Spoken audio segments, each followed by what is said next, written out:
Show me the thing! Welcome back to Featured Fan Builds. Today is going to be a short episode for reasons. I'm hoping next time I will have a really long one and get through the 100 or so backlog that I have. But we do have a couple of fun ones here today. Remember, if you would like to have your build featured, take some good high-res pictures with a nice, background, take it outside, make it look nice. Send them to captain.xavier.fanbuilds.com at gmail.com. Gmail, yes, it's in the video. Link is in the description. So let's get into it.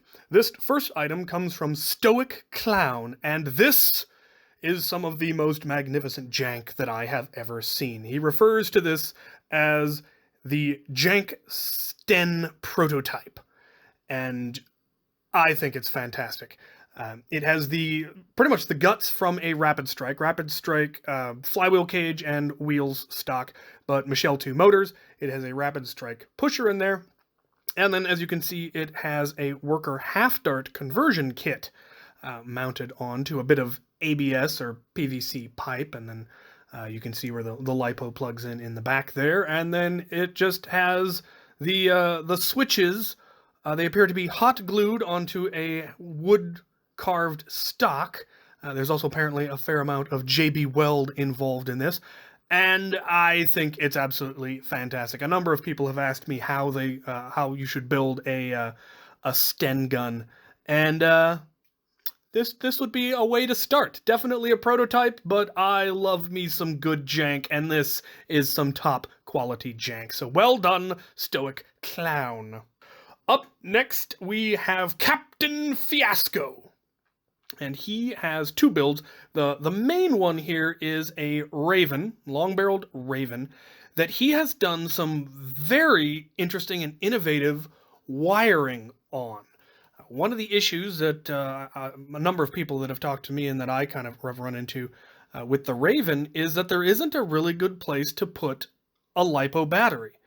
The battery tray is designed in such a way that there are only a couple of LiPos that will fit in there, and none of them seem to fit particularly great. You don't have the long, narrow battery tray that you have in the Strife that's very easy to put an extended battery tray on. There isn't something quite as svelte and convenient with the Raven. But what he has done is he has wired batteries into the sight that he has on the top. It's not actually a functional sight.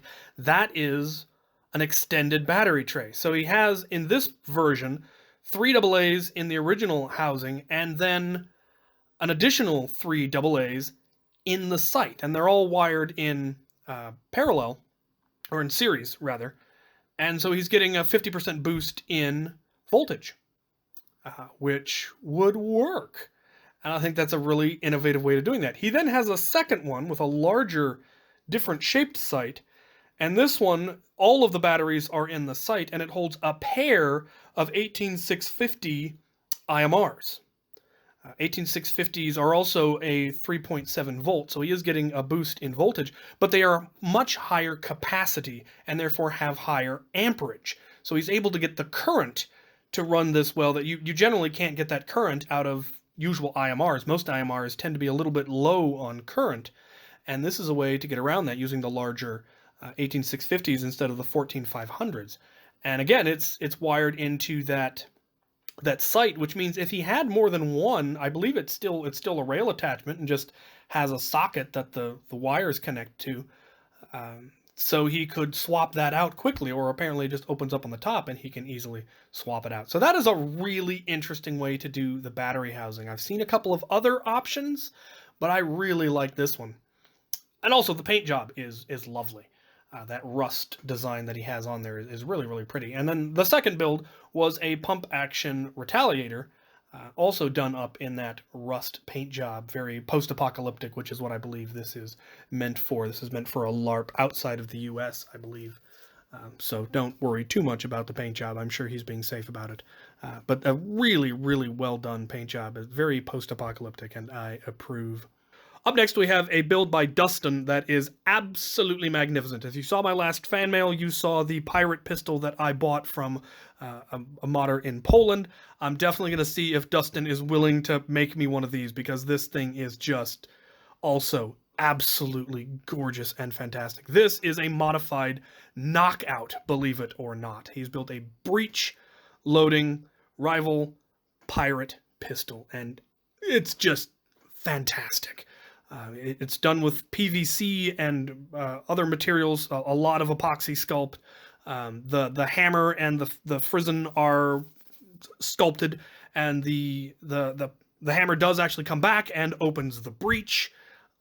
It's just cool, and the cosmetics are absolutely gorgeous. The functionality is absolutely fantastic. The way he sculpted the bottom of the handle so that rope is what you pull to prime it. It's just, or the ring, it's a ring. It's absolutely fantastic. Everything about this is just beautifully done, and so eminently functional.